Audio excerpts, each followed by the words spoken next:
This is Kijoka, in the northern part of the main island of Okinawa. Taira Toshiko is Okinawa's leading maker of bashofu. After the war, she devoted herself to reviving this fabric.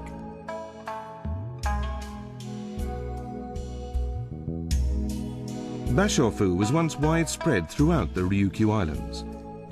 Blessed with first-class materials and skills, Kijoka was a major center of production.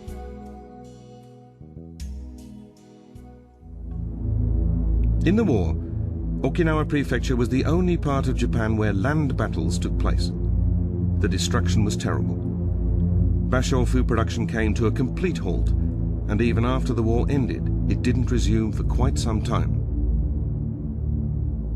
Taira Toshiko grew up in Kijoka, but she fled Okinawa during the war.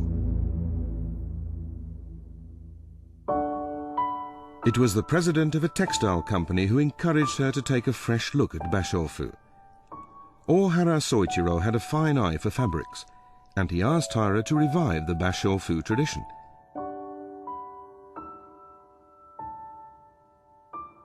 She didn't share his confidence in the future of bashofu, but decided to move back home nonetheless and do her best.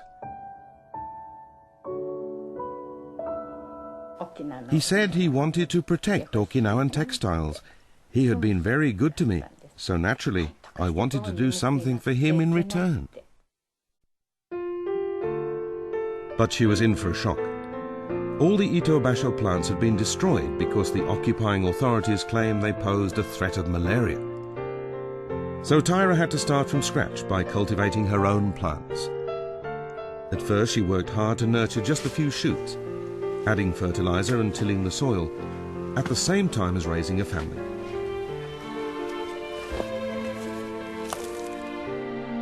Three years later, she had enough Ito basho to get started. She boiled the stems to soften the fibers and began knotting them to make threads. Running a store, looking after her siblings and children, it was a busy time for Taira, but she kept working on her loom. Then other local women began to join her in the fight to preserve this Okinawan tradition.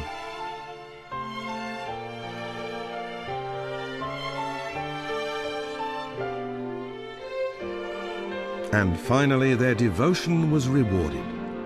They had breathed fresh life into a lost craft, the production of a fabric that embodies the natural beauty of the islands.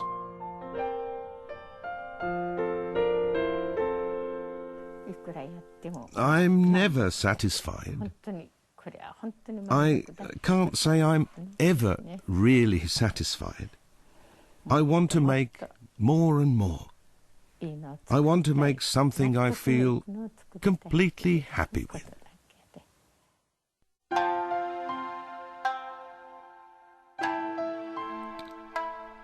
Bingata, the clothing of Ryukyu royalty, was also lost for a time amid the poverty of post-war Okinawa.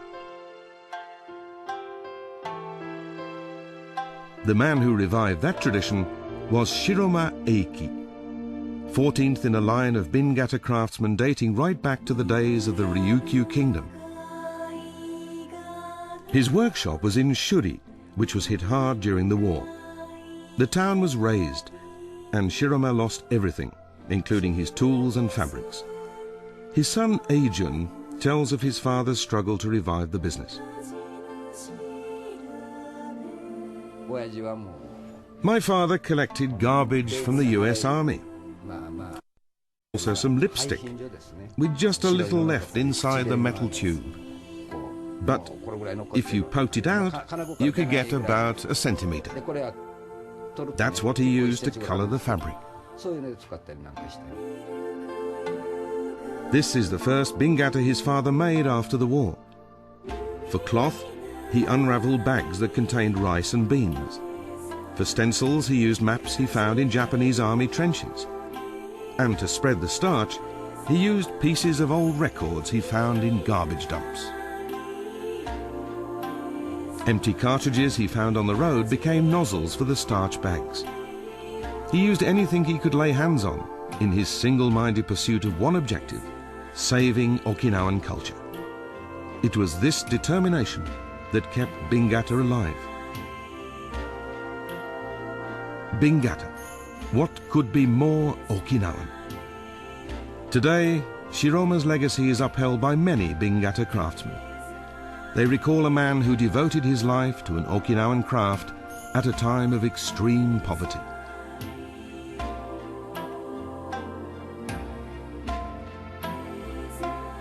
The natural fabrics of the islands. Clothing that was once made to protect the spirit of the wearer is itself being protected by the people who make it.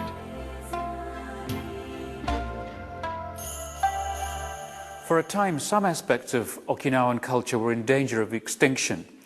But thanks to the passionate efforts of people like Taira-san that we saw in the video, the culture has survived. Okinawan people are understandably extremely proud of their unique culture, and they're determined to preserve its traditions. When you talk about Japan, I think most people immediately conjure up images either of extremely traditional Kyoto with its temples and shrines, or super-modern, high-tech Tokyo with Akihabara and all of that. As soon as you go outside of the major urban areas, you will find many distinct regional cultures. Today we've looked at perhaps one of the most distinctive, that of Okinawa. I'll see you again next time. Bye-bye.